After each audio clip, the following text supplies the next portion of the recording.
¿Cómo manejarlo durante las elecciones cuando tenemos un escenario lleno de candidatos, hombres, mujeres, a la asamblea múltiples opciones y hacia la presidencia 8 binomios?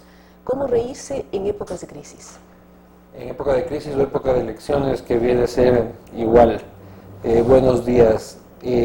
Sí, hay cuando tenemos un abanico electoral del tamaño que tenemos y con los personajes que tenemos corriendo por un puesto público, las posibilidades para reír y hacer opinión con sátira política son infinitas.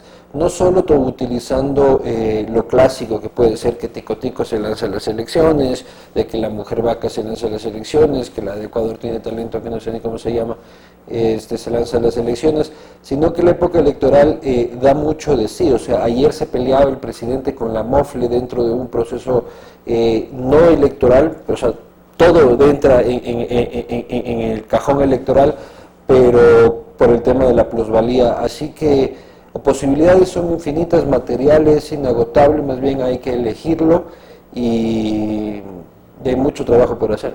Hay mucho trabajo por hacer, como usted dice, la pelea entre el primer mandatario y un programa cómico da mucho para hablar. Ahora, cuando pensamos en ley de comunicación, Diario La Hora ha sido varias veces demandado. ¿Cómo lograr esos límites, no romper el límite para evitar una nueva demanda también? En el caso del Diario La Hora, lo que yo hago a través de mi columna de opinión, que es donde utilizo el humor, en mi trabajo como editor del Diario La Hora no utilizo el humor, sino somos un diario serio generalista. Hay noticias que nos pueden hacer llorar, claro, la verdad. No, sí, o sea, pero en mi columna lo que trato de hacer es moverme al filo de la navaja para no vulnerar la ley utilizando, por ejemplo, referencias a una persona y no el nombre de la persona. Son las mismas técnicas que se han utilizado siempre en el periodismo durante épocas dictatoriales, épocas totalitarias, ¿Se puede aplicar aquello de que cualquier parecido con la realidad es pura coincidencia? Claro, a veces escribo historias de ficción en la columna y pongo al final de la columna: señor superintendente, advierto que esto es una historia de ficción. Entonces, pero hago una analogía completamente entendible sobre la situación que atraviesa el país. Trato de no topar directamente a las personas, sino utilizar símiles y referencias a estos, que la gente, como no es tonta, entiende perfectamente que se trata de quien sea. Entonces, la idea es moverse con inteligencia. Eso no evita de la persecución, absolutamente, ni siquiera del insulto presidencial, ni de nada por el estilo. Pero en las columnas mías de opinión que utilizan el humor político nunca ha habido un proceso de la superintendencia, y eso ha sido por demás extraño. Por una parte están las columnas, está el ser editor de La Hora, que ahí tiene la parte seria, noticiosa, que busca dar todos los enfoques, todas las versiones, información nacional, internacional, local, en fin. ¿Qué ocurre con lo que está haciendo ahora Luis Eduardo a través de videos, estos sketch cómicos de apenas 2-3 minutos que circulan a través de las redes sociales? El objetivo de esto es analizar un elemento de coyuntura, uno cada 15 días. No tenemos plata para hacer más, no tenemos plata para hacer ninguno, más bien nos sacamos de algún lado la plata para hacer los pocos que hacemos, pero la idea es acercar aún más el debate público, el debate, la coyuntura a la gente de una forma mucho más digerible, de una forma mucho más entendible. Entonces, ¿qué es lo que pasa? O sea, hay un asunto de desempleo, la gente le habla de subempleo, le habla de empleo no adecuado y de mil otras cosas que en realidad la gente común no entiende nada de qué es un empleo adecuado, qué es subempleo, qué diablos es eso. Y la cosa es hacerlo de una forma inteligente dentro de lo posible, de una forma amena dentro de lo posible y de una forma rápida, ¿ya? O sea, en internet la gente no tiene tiempo más de 3, 4, 5 minutos para hacer el teléfono, porque fundamentalmente circulan a través de WhatsApp. Claro. Que la fuente, lógicamente, es el internet, pero es a través de teléfonos inteligentes. En WhatsApp nadie se pega un video de más de 5 minutos, ¿no? O sea, nadie coge el teléfono en WhatsApp, se ve un video de más de 5 minutos. Tienes que en 3 minutos ser sumamente contundente, sumamente entretenido y lograr tu objetivo inmediato. Entonces lo que hacemos es eso, lo corremos por redes sociales, lo subimos a las redes sociales del Castigo Divino, lo difundimos por WhatsApp y y no tuvieran éxito si es que a la gente no le gustaría, porque el éxito de un video que se logre viralizar depende de que sea bueno o por lo menos atractivo para que la gente se lo pueda compartir. O sea, nadie comparte en WhatsApp algo que no le gusta o algo que no puede considerar interesante. Entonces, gracias ha existido la posibilidad de hacerlo, a la gente le ha gustado, corren por ahí y generan cierto nivel de opinión, y lo más importante es de que la gente común, no los grandes, que también se lo ven, pero no los grandes académicos y las grandes élites de generadoras de opinión, entiendan y lo vean, sino la gente normal como somos todos, ¿no? Y que vean, por ejemplo, cómo van el tema de las encuestas, pero no con estadísticas ni explicados por grandes politólogos ni consultores, sino por una persona normal que se lo cuente en un parque de Quito y les dice cómo está la vaina, y a algunos les gusta y a algunos no, ¿no?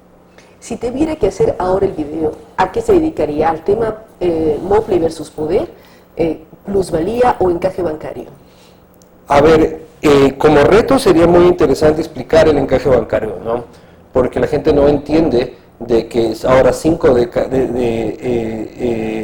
que se aumentó en un 150% el encaje bancario. ¿Y qué implica esto? Que al final es el dinero de los depositantes que estará en manos del Banco Central y a disposición en cualquier momento del gasto público, ¿no?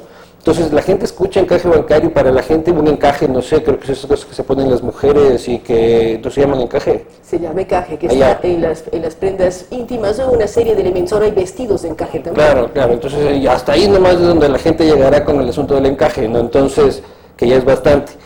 Entonces explicar eso sería un reto importante. Creo que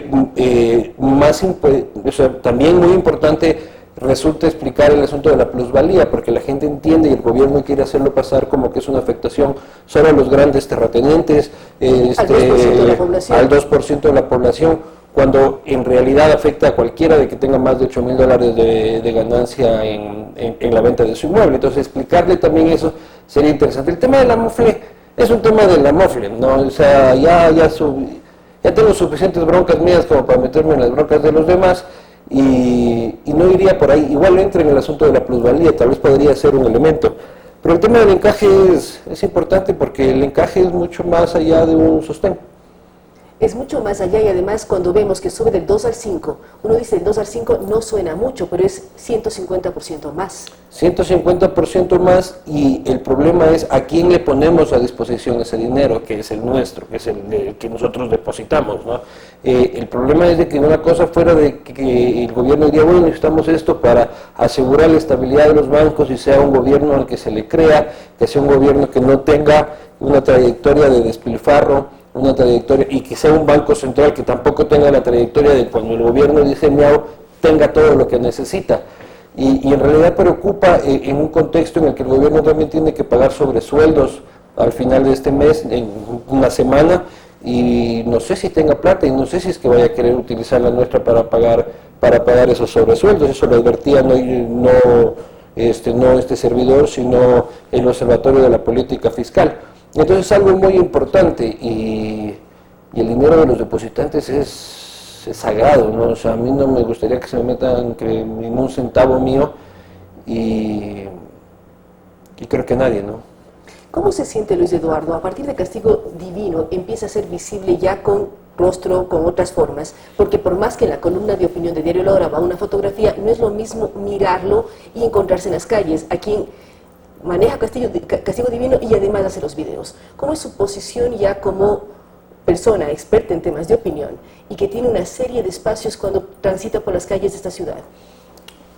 Con el tiempo ha ido creciendo la gente que ha visto, ¿no? O sea, no es de que uno sale por la calle, que uno es Elvis Presley y que hola, sino es gente que ha visto, pero lo que me ha sorprendido es el nivel cultural y social de la gente.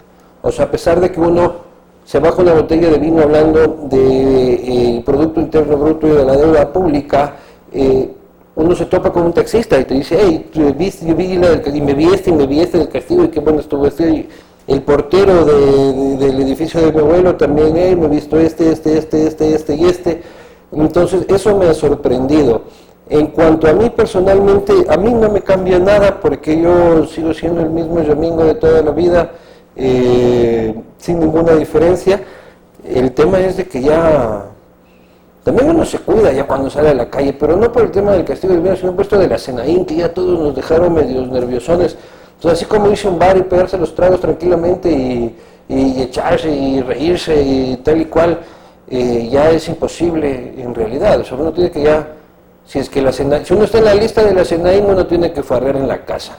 Eso me han dicho y eso es lo que practico, trato de practicar. Igual nunca he sido muy discotequero, pero hay que cuidarse, ¿no? Por lo menos mientras dura. Pero si usted habla, gobierno. la SENAÍN, hablamos de la ley de comunicación, hablaba del superintendente, ¿hasta dónde puede usted ejercer la libertad de expresión? La libertad de expresión se puede ejercer en este país so pena de muchos riesgos, ¿no? Y de muchas consecuencias. El tema no es el callar absolutamente, el tema es vencer el miedo que nos obliga a callar. Esa es la clave. Porque sí, o sea, en Diario La Hora tenemos 27 procesos en la Supercom. Tuviéramos 0 si hubiésemos callado. Tuviéramos 0 si es que no hubiésemos callado y tuviésemos la libertad en un gobierno Diario democrático. La Hora puede decir que algunos juicios los ha ganado. De los 26, ganamos 1. Ha ganado un juicio. Sí, porque no tenía ni pies ni cabeza, ¿no? Ya era insostenible, pero de ahí hemos perdido otros que también son insostenibles, que son el hecho de sancionar al Diario La Hora o a cualquier medio que se ose a manejarse libremente. Pero el punto es de que cuánta libertad de expresión hay, depende cuánto castigo estés dispuesto a recibir por ella. Entonces puedes manejar gran libertad de expresión, pero claro, te van a perseguir, te van a mandar todas las entidades de control, te van a mandar a la superintendencia, te van a insultar el sábado, te van a seguir todos los tweets, van a afectar a tu primo que trabaja en el Estado, lo van a despedir, o sea, no puede tener libertad de expresión, pero la factura es bastante gorda. Con esta factura gorda que menciona y con un proceso electoral, ¿qué puede recomendar a quienes nos ven, quienes nos miran, a sus seguidores cuando estamos vísperas de ir a elecciones? El 19 de febrero vamos todos a las urnas. O sea, el tema es informarse, ¿ya? O sea, no creo, en mi caso personal, yo voy a votar en algún momento por el de la oposición que esté primero, ¿ya? O dependiendo también de quién, o sea, habrá que verlo. El punto es no tomar las elecciones como algo pasajero. El país está jugando el pellejo en febrero, no es algo transitorio, especialmente a los jóvenes que son la mayor cantidad de indecisos.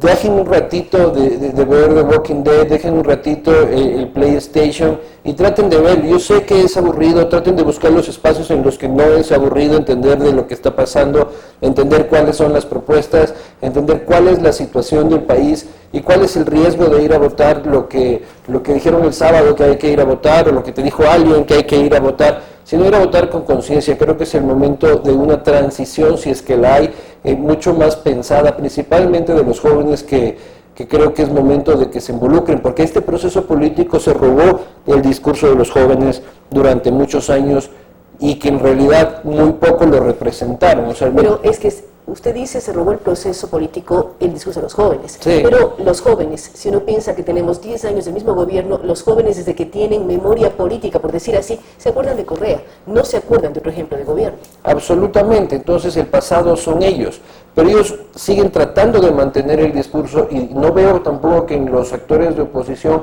exista una verdadera estrategia de apropiarse, y no de apropiarse en el mal sentido, sino de involucrarse en el discurso de los jóvenes. O sea, los veo ahí hablando todavía envejecidos, sin captar la atención de ellos, más de que los jóvenes comprometidos, que con eso ya no hay mucho trabajo que hacer. O sea, ya está muy bien que sean así, pero a la gran masa de jóvenes en realidad están más preocupados del gol de Messi que del encaje bancario, ¿no?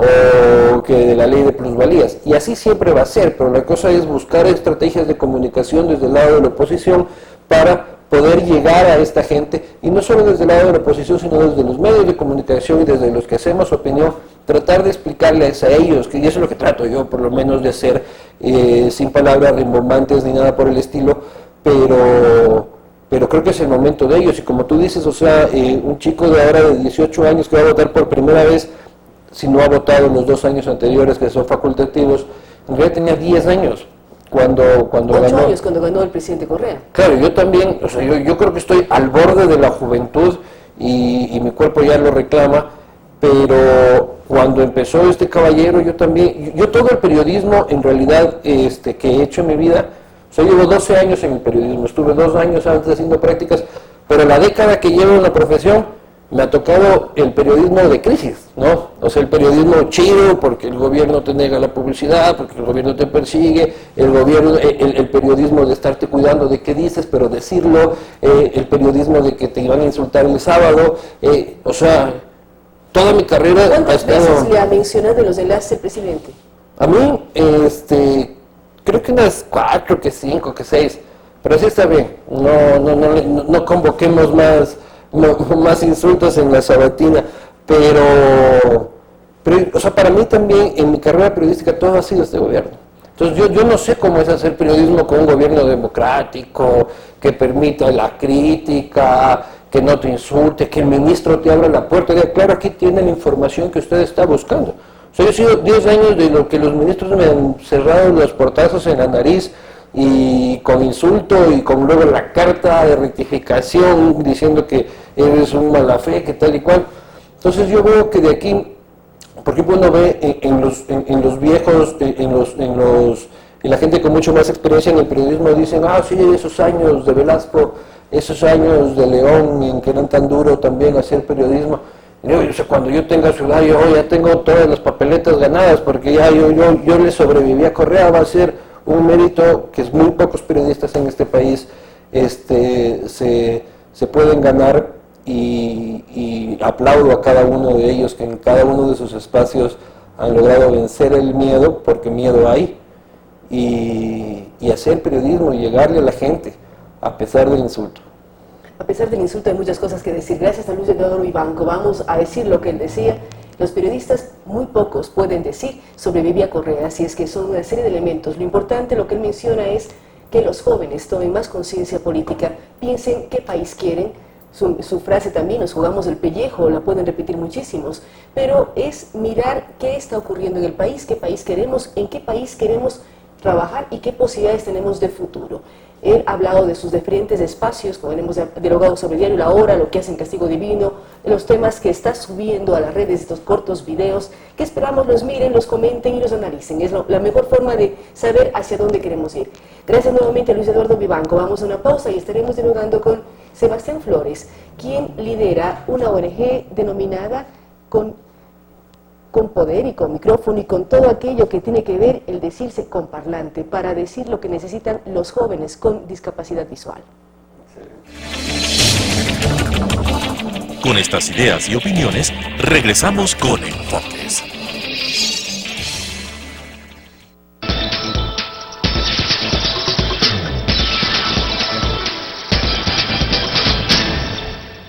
Si está interesado en participar de forma gratuita en el programa Mi Música, contáctenos al 246-8427, 096 96 17 136, 0999 440 113, o escríbanos al correo electrónico elizabeth-consuegra@yahoo.com.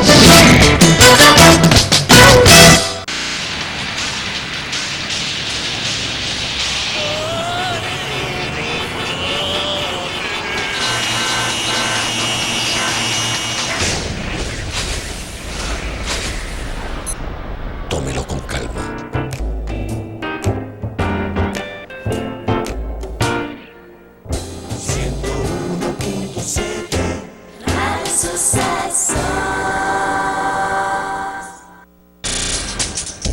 Telesucesos es un canal de televisión comprometido por entero a la noble tarea de comunicar con responsabilidad. Somos un medio de comunicación que educa, informa y entretiene con una probada ética profesional. Canal 29 se identifica plenamente con la nueva televisión de vanguardia. Somos Telesucesos, porque Quito TV. Telesucesos es el primer noticiero de texto en la televisión ecuatoriana.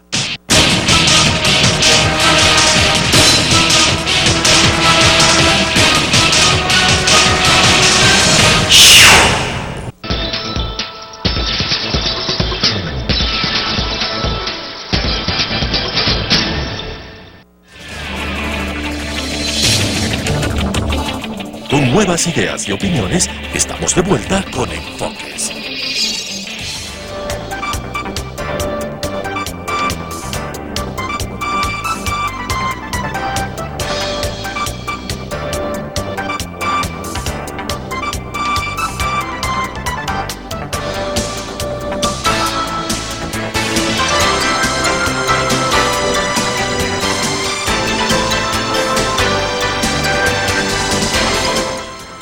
Gracias por continuar con nosotros. Como lo habíamos anunciado, damos la bienvenida a Sebastián Flores, quien tiene sus estudios en diplomacia internacional, quien además representa a una serie de ONGs a nivel mundial.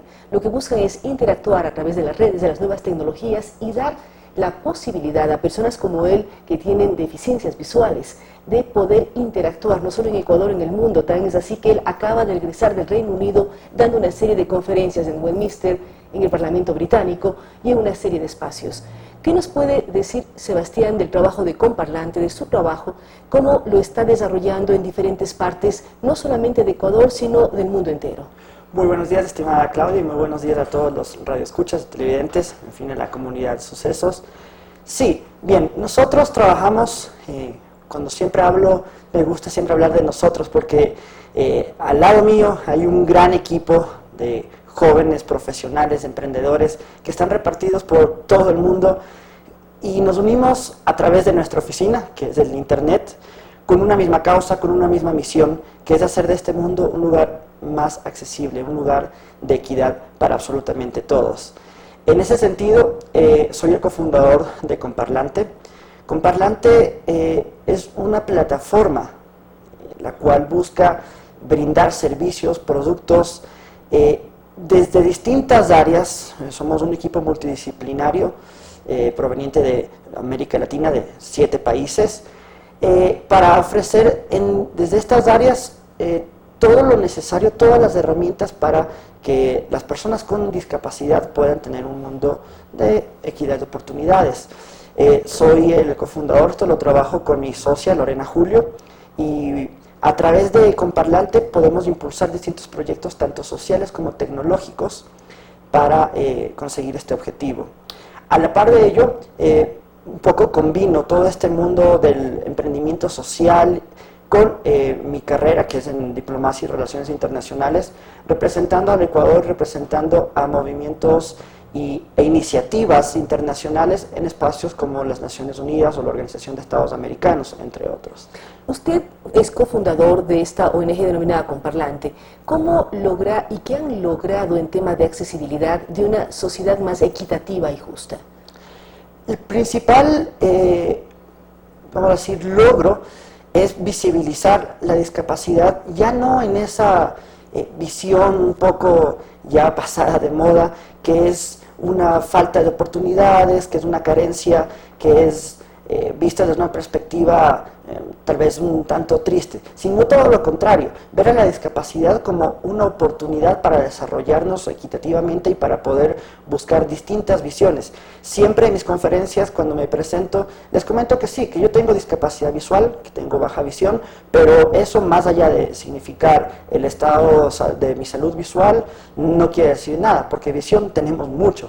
Así que nosotros, entre estos logros, es visibilizar y generar espacios tanto en la academia, en los espacios de emprendimiento y en el plano político, generar esa inquietud en la juventud de vamos a trabajar con mis conocimientos, con mis curiosidades y mis capacidades para que todos tengamos el mismo acceso.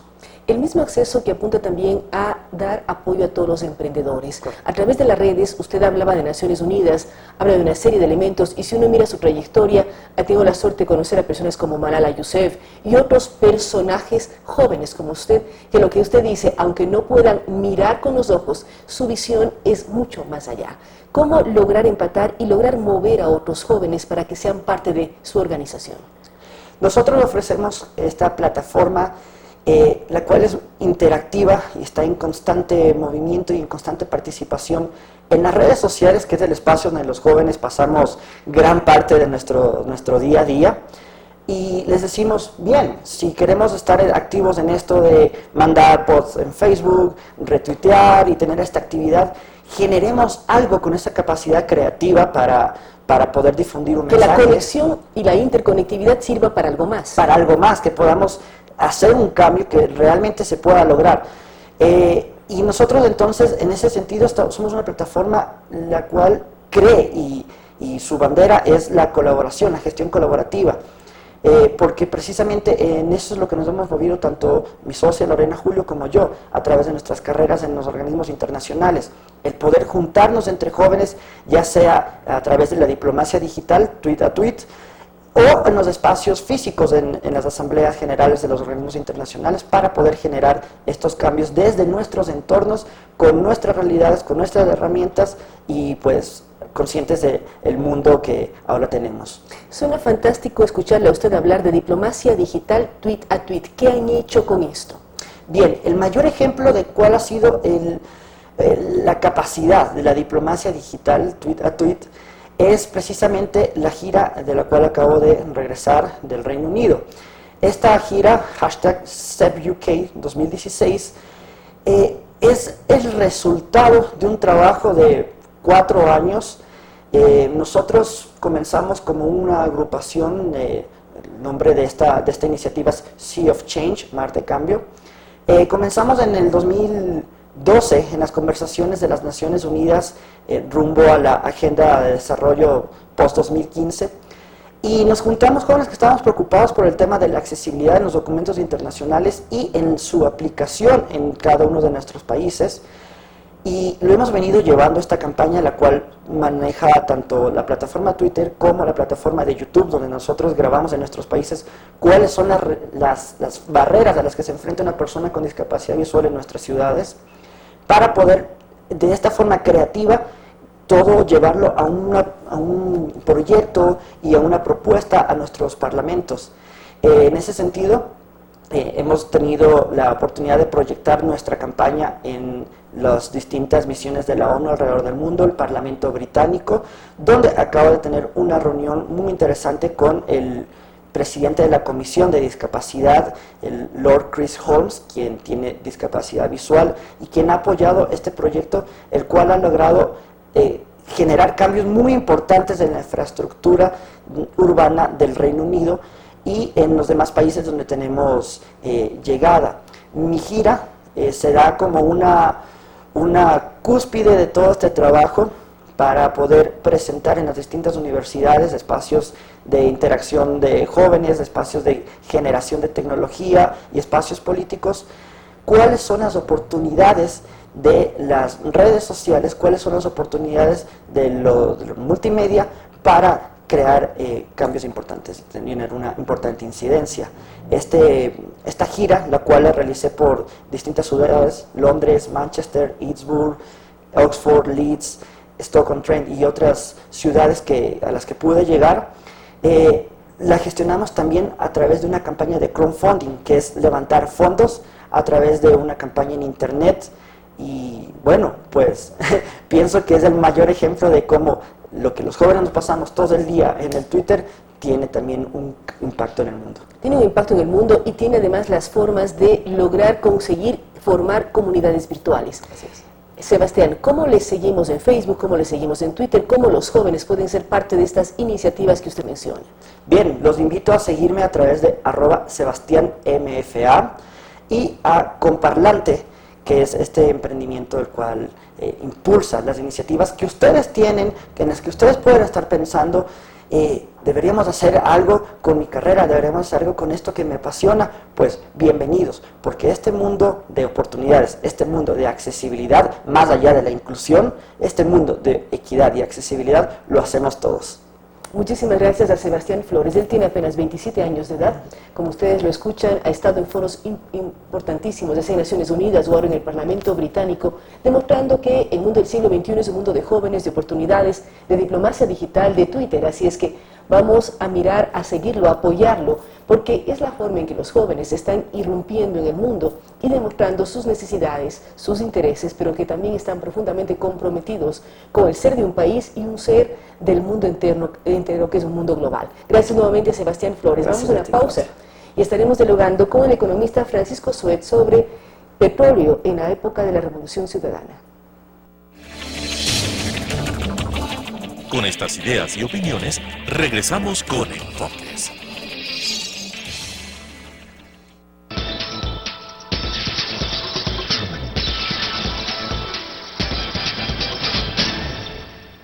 Si está interesado en participar de forma gratuita en el programa Mi Música, contáctenos al 246-8427, 096 96 17 136, 0999 440 113 o escríbanos al correo electrónico elizabeth-consuegra@yahoo.com.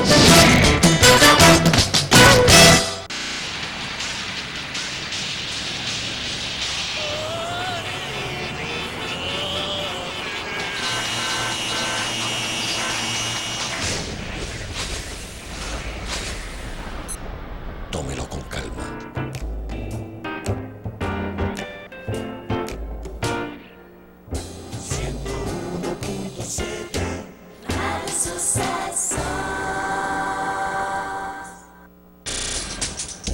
Telesucesos es un canal de televisión comprometido por entero a la noble tarea de comunicar con responsabilidad. Somos un medio de comunicación que educa, informa y entretiene con una probada ética profesional. Canal 29 se identifica plenamente con la nueva televisión de vanguardia. Somos Telesucesos, porque Quito TV. Telesucesos es el primer noticiero de texto en la televisión ecuatoriana.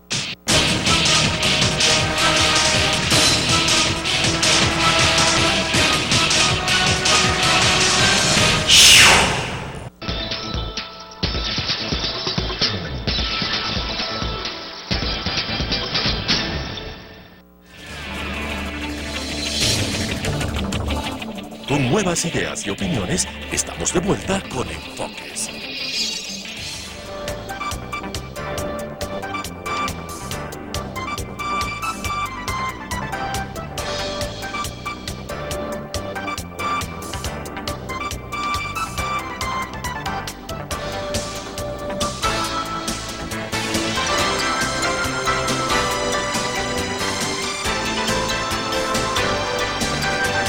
Estar con nosotros. Como le habíamos anunciado, nos acompaña el economista Francisco Suet. Recordamos que él fue ministro de Economía, también es un experto en tema petrolero y actualmente es parte del Centro de Estudios y Análisis Económicos de la Universidad de Espíritu Santo.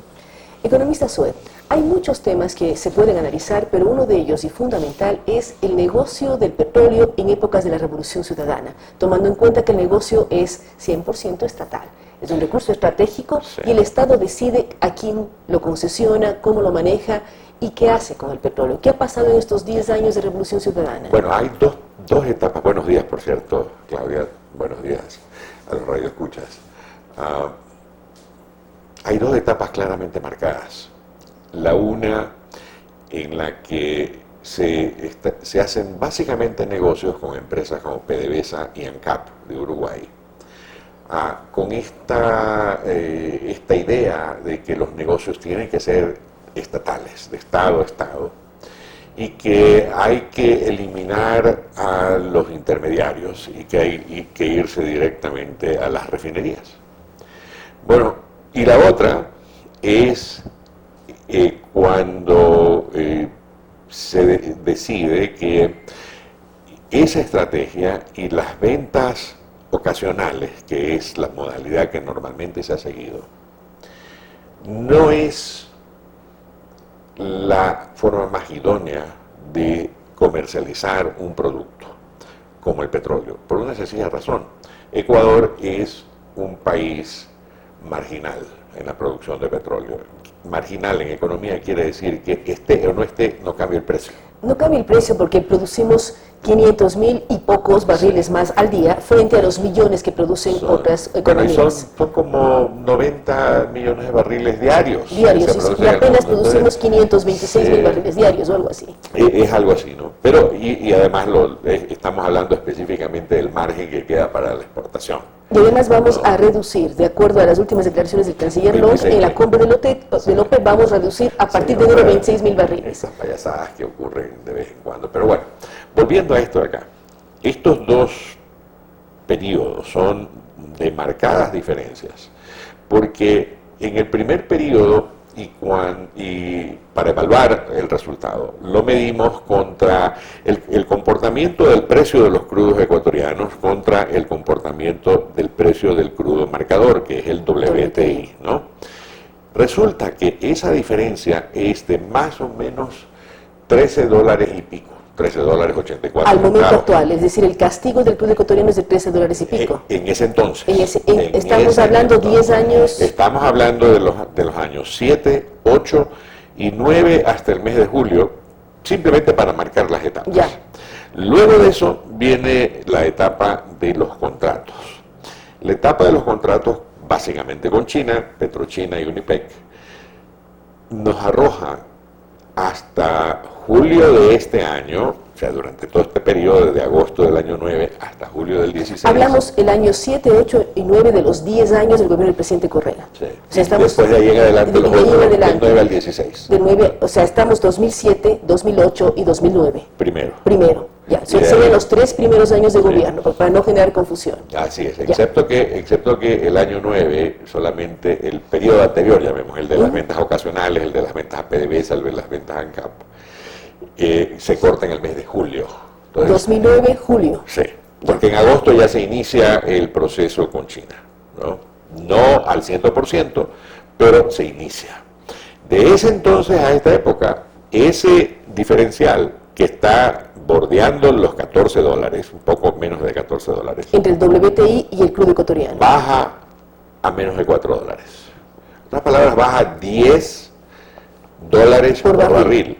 Si eso lo multiplicamos por los aproximadamente 1.000 millones de barriles exportados hasta esta fecha de corte, estamos hablando de $10.000 millones que de no haberse hecho este negocio, probablemente se hubieran perdido. ¿No? Probablemente porque... Pero ahora, ¿dónde están? También es la pregunta. Bueno, ese es harina ¿Dónde de se otro perdieron? costal. Ese es harina de otro costal, porque ya se han perdido, pero se perdieron dentro de casa, por así decirlo, no se perdieron como es en el mar. Y sin embargo de esto, hay una tendencia de opinión que en forma técnicamente insustentable trata de decir que esto no es así. No, yo no estoy defendiendo al gobierno, porque lo que voy a decir inclusive es fuerte respecto de ese primer periodo. En ese primer periodo... Pero hubo un cambio positivo, es decir, Hubo los un 3 cambio primeros positivo y años eso hay que- teníamos una diferencia en el marcador y es hemos grande. ganado 10.000 millones de dólares. Así Eso es positivo. Es muy positivo y eso hay que decirlo, porque para los efectos de Ecuador como país, más allá de cualquier gobierno, esto nos conviene y hay que tener una estrategia que sea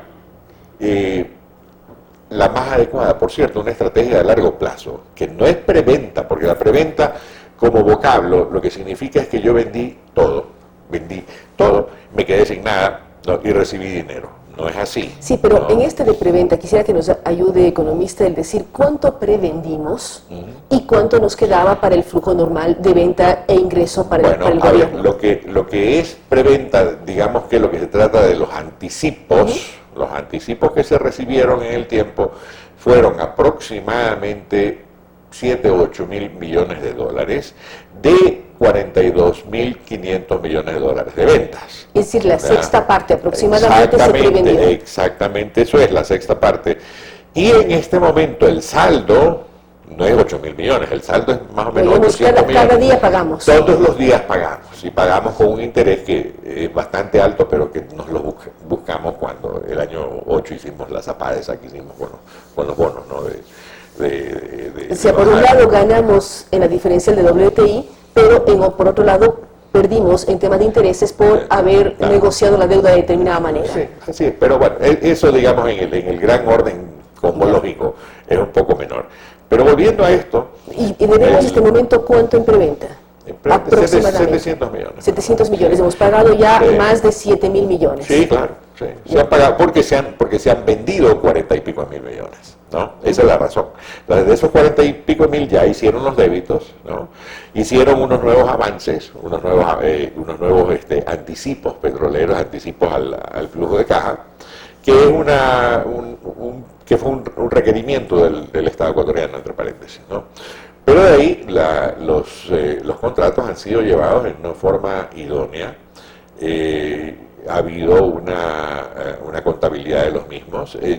Se refleja esto aquí en el hecho de que ha habido una baja sustancial en los diferenciales que contrasta en una forma dramática con lo que sucedía anteriormente. Porque el problema, cuando alguien me dice a mí que debemos de vender a las refinerías, se olvida de que los mercados funcionan a través de lo que se llaman las cadenas de valor. En otras palabras, cadena de valor es el papero que tiene la finca y que produce papas y que se la vende al comerciante que viene a la finca y le compra, y que el comerciante lo lleva al mercado mayorista, y el mercado mayorista pasa al mercado minorista, y de ahí pasa a la tienda de la esquina, por ejemplo. Entonces, y de ahí pasa a los restaurantes, etcétera. Es una cadena de valor, y esa cadena de valor caracteriza a todos los actos de la economía, todos. Tanto es así que el PIB, la definición de PIB es valor agregado. Y tenemos inclusive el impuesto al valor agregado, el famoso IVA. Entonces, esto de pensar que nosotros como productoras de petróleo debemos estar metidos hasta en la sopa de la venta final del petróleo es sin lugar a dudas, una concepción errada. Porque ese es nuestro negocio. No es nuestro rol, no es el rol del floricultor que exporta sus rosas. Es una cadena de valor hasta que llega al florista de la esquina en Nueva York, Moscú o donde sea. Claro, no puede saber. Ese es el mismo concepto que le tenemos que aplicar al petróleo. Vamos a decir, el petróleo es nuestro hasta que llega a la gasolinera en Nueva York, o seguramente hasta que se embarque en el buque en Esmeraldas. Hasta ahí. Exactamente. Esa definición se la hace mediante mediante un protocolo que se llama el Incoterms, que son los términos de comercio internacional, que establece que estas ventas son hechas FOB, Free On Board.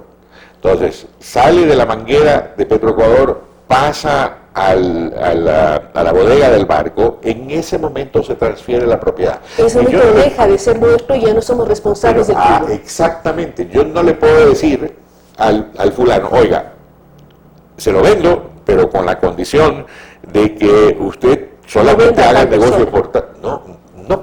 Ahora, ¿qué ha pasado, Francisco, en todos estos 10 años? Hablábamos de los 3 primeros años que había una incertidumbre, por decir así, y después que ya hemos generado mayores certidumbres en el mercado petrolero ecuatoriano. ¿Qué ha pasado y hacia dónde debemos ir? ¿Seguimos produciendo? ¿Hay alternativas? ¿Hay críticas sobre Yasuní y TT? No sé qué pasa con esto. Entonces, ¿hacia dónde debe ir el mercado petrolero del Ecuador, que es uno de los recursos más importantes que tiene el país? Sí, y lo va a seguir siendo por algunos años más, ¿no? Más allá de que nos vayamos alejando del petróleo, ¿no? Pero sin embargo el petróleo sigue siendo que en el discurso nos alejemos, pero sigue siendo uno de los principales ingresos. Sin lugar a dudas es así, ¿no? Y digamos que lo es para el Estado en general, ciertamente para Petroecuador, ¿no? Ciertamente para el presupuesto del Estado, ciertamente para los beneficiarios, los que reciben directamente. Y hay que recordar adicionalmente que estos recursos que se obtienen mediante esta venta sirven para financiar el subsidio a los combustibles internamente, ¿no?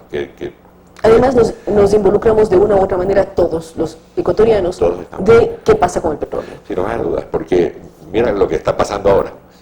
Es la diferencia entre petróleo de $40 y petróleo de $100, ¿no? Pero estamos en 50, ya está en 50.26 cerró ayer. Sí, Claudia. Pero cuando era ministro de Economía, el economista, ¿en cuánto estaba el petróleo? No, a mí me llegó tan feo como $6 el o sea, de 6 a 50 hay bastante. Hay mucha diferencia. De 100 a 50 hay bastante también. Y después en el año 97, cuando era presidente de la Junta Monetaria, bajó a 4.50 a ratos. O sea, era verdaderamente calamitoso. Y lo que ocurre es que esa es la naturaleza del producto, esa es la naturaleza del mercado, como se dice más vulgarmente, es la naturaleza de la bestia, ¿no? Del animal. Es un mercado absolutamente volátil. Es volátil y nosotros debemos de saber navegar en la volatilidad. No solamente le afecta a Ecuador, entre paréntesis. Ciertamente los sauditas acaban de perder la camisa, porque ellos, que son los instigadores de la baja del precio del petróleo, lo hicieron con el afán de anular a los americanos que producen el petróleo de esquisto, ¿no? No lo lograron y han perdido la camisa, han perdido más de 50.000 millones de dólares de las reservas de ellos, solamente por meterse en esta cosa. Entonces ahora dicen, vamos a restringir. Pero lo que pasa es que ellos restringen, pero lo que ellos restringen, otros países dicen, no, yo no voy a restringir. Eso es lo que se llama el dilema del prisionero, ¿no? Que es un tema de teoría de juego. Ahora, retomando el tema ecuatoriano, ¿cómo o qué crítica? Porque usted dice, yo no apoyo al gobierno, pero hay cosas que se hicieron bien. Pero ¿qué debe cambiar, qué debe mejorarse y cómo? Bueno, yo creo que se debe de mantener una estrategia de largo plazo. Tiene que haber una estrategia de largo plazo. Sin perjuicio de que cuando las oportunidades de mercado así lo requieran, pues se puedan hacer ventas ocasionales. Pero a lo que yo voy es que las ventas de largo plazo a precios de mercado, pero esa es otra cosa, no es que simplemente uno vende a 40 y después sube a 80 y entonces ese no es el negocio. El negocio es que hoy día lo vendo y me van a pagar 40, pero el día de mañana que esté en 80, ojalá, entonces ese día lo vendo a 80, no es que lo vendo a 40. Y esa ha sido la situación con los chinos. Yo creo que se ha hecho un trabajo importante. Creo que contrasta mucho con la situación anterior. Creo que el país ha ganado, ha tenido resultados adecuados y que, por último, se requiere que haya un seguimiento de una estrategia, porque, por cierto, los contratos se van acabando, ¿no? Llegaron a su punto culminante este año, pero conforme se van cumpliendo los contratos, se van acabando esos flujos contractuales y van cayendo en forma progresiva hasta que el año 21 simplemente desaparecen, en caso de que no haya un seguimiento, en caso de que no haya una renovación. Hay otra cosa aquí que hay que anotar, Claudia, y es que esto de decir, yo voy a hacer el negocio con China, pero si los chinos se lo venden a alguien más, eso es trampa, tampoco es así, ¿no? Porque el mercado natural del crudo ecuatoriano no es China. China no posee las refinerías que aceptan y se alimentan con crudo ecuatoriano. El negocio de ellos es lo que se llama un negocio de swap. Ellos han logrado hacer un negocio por el cual se intercambian barriles de crudo ecuatoriano que terminan en Estados Unidos con barriles de crudo arábigo que alimentan las refinerías en China. Las refinerías americanas son alimentadas con el crudo ecuatoriano, que las está pagando muy bien. Y por eso es que Estados Unidos, por eso, y por más que otras cosas, por eso es que Estados Unidos es nuestro y sigue siendo nuestro principal socio comercial, ¿no? Y no tenemos por qué preguntar, yo vendo una cosa y ya no es asunto del país, ¿a quién vende el tercero? Pero por favor, imagínense que yo estoy en el negocio de vender zapatos y decido que vendo zapatos, pero le digo al cliente, usted solamente lo puede usar lunes, miércoles y viernes, ¿no? Entonces va a decir, ¿qué le pasa? Me voy a la zapatería del frente, ¿no? Francisco, ¿cómo planificar a futuro? Estamos en un proceso electoral. ¿Hacia dónde debería apuntar la industria petrolera del futuro, el negocio del crudo ecuatoriano? Cuando usted menciona, los contratos están llegando a su término, terminan hasta el 21, el que más largo plazo tiene. ¿Cómo afianzar la posición petrolera del país con nuevos contratos? Seguramente no le va a tocar a este gobierno, sino al próximo, de pronto ya otro negocio. O sea, ¿cómo ir buscando alternativas que generen una política de Estado frente al tema hidrocarburífero? Y las palabras claves son política de Estado, ¿no? Porque esto no es algo que debe de ser limitado a un solo gobierno. a una sola persona, a una sola inclinación o a una sola preferencia, sino que tiene que ser un tema de país. ¿Qué es lo que conviene? Sin lugar a dudas, hemos comprobado que el hacer como lo hace el resto del mundo, por cierto, las estrategias de largo plazo, nos conviene. Entonces, hay que seguir en esa estrategia porque nos conviene. Segundo, ¿con quién se lo sigue? Sin lugar a dudas, China es un socio importantísimo, pues no podemos dejarlo de lado. China es la segunda economía mundial. Tenemos unos vínculos importantes con China, para bien o para mal. Entonces lo que importa tenemos deudas con China. Tenemos deudas y tenemos activos. Espero que los activos funcionen de suerte tal que se pueda pagar la deuda. Por ejemplo, las hidroeléctricas, ¿no? Digamos que funcionen. Pero tenemos ellos, pero no son los únicos, porque lo que debe de haber es, cuando se habla de una estrategia de largo plazo, esa estrategia de largo plazo no necesariamente debe de tener un solo cliente, puede tener varios clientes. Lo que importa es que esos varios clientes sean los más idóneos, sean los que en mejores condiciones paguen, sean los que nos den las mejores condiciones en la transacción, y que de esa manera podamos todos aspirar a tener la mayor cantidad de recursos posibles, porque ese es el objeto del negocio. El objeto del negocio no es hacer solidaridad con Uruguay o solidaridad con Venezuela. Ese no es, el haber hecho eso va a requerir y demandar que se haga un análisis profundo de lo que ocurrió en aquel entonces, porque inclusive me pude como es percatar de que Venezuela llegó momentos en que estaba ofertando petróleo ecuatoriano al mercado. ¿Qué es eso? Es decir, hay que buscar socios que efectivamente puedan apoyar el crecimiento del país y no que generemos algunas dificultades. El ejemplo de Venezuela, supuestamente nos ofrecieron campos en Venezuela y eso tampoco ocurrió. Aquí a Venezuela se le entregaron campos enteros, se le entregaron aquí. El Ecuador es un perdedor neto en temas de transacciones petroleras con Venezuela, inclusive la malhadada idea de la refinería en Manabí, donde se han hundido alrededor de 2.000 millones de dólares, y lo único que tenemos... ¿Por qué dice se han hundido alrededor de 2.000 millones? Porque están metidos ahí. 500 millones de dólares pagados en gastos de gerenciamiento de un proyecto que no existe. 500 millones de dólares. ¿Qué se puede hacer con 500 millones de dólares? Ciertamente muchísimo. Y sin embargo están metidos ahí. Y es un proyecto que en 13.000 millones de dólares está absolutamente y totalmente sobredimensionado, que la economía ecuatoriana sería incapaz de absorber adecuadamente, y que ese sí es el caso de meter absolutamente todos los huevos en una sola canasta, porque si eso sale mal, quebramos como país. Es así de simple. Entonces, por favor, si alguien sabe economía en este gobierno, que aprenda a pensar con la sensatez que piensan las amas de casa cuando tienen que equilibrar sus presupuestos, porque ellas son las verdaderas economistas. Con esta frase del economista Francisco Sued damos por terminada la entrevista. Hay muchos otros temas que tratar, el tema Venezuela, el tema China, todo lo que Ecuador ha hecho en su política petrolera. Él dice los 3 primeros años no fueron tan buenos, pero a partir del 4º año, es decir, hablamos de 2010, ya empezamos con una política petrolera que permitió tener una menor diferenciación entre el crudo marcador, que es el WTI, y el crudo ecuatoriano. Cosas positivas, pero también critica hechos como la refinería de Esmeraldas o como el haber hecho transacciones con Venezuela que no generaron recursos para el país.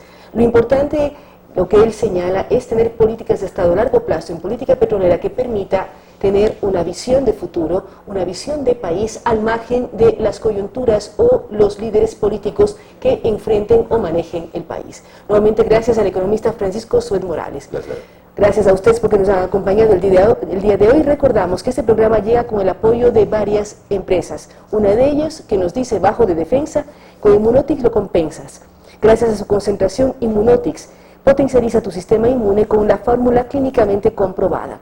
Además agradecemos a Cheviplan, a Maps, a Produbanco del Grupo Solidario, a Movistar, a Glade y a Gran Vitara SZ. Con ustedes hasta el día de mañana.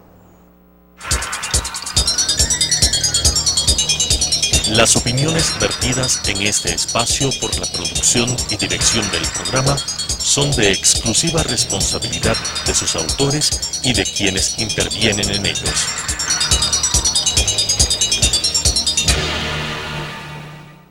Sucesos presentó Enfoques. Pensamiento libre y crítico. Día a día buscaremos diferentes visiones para la comprensión de la realidad del tercer milenio. Enfoques, un espacio que une noticia, análisis y opinión. Hasta la próxima.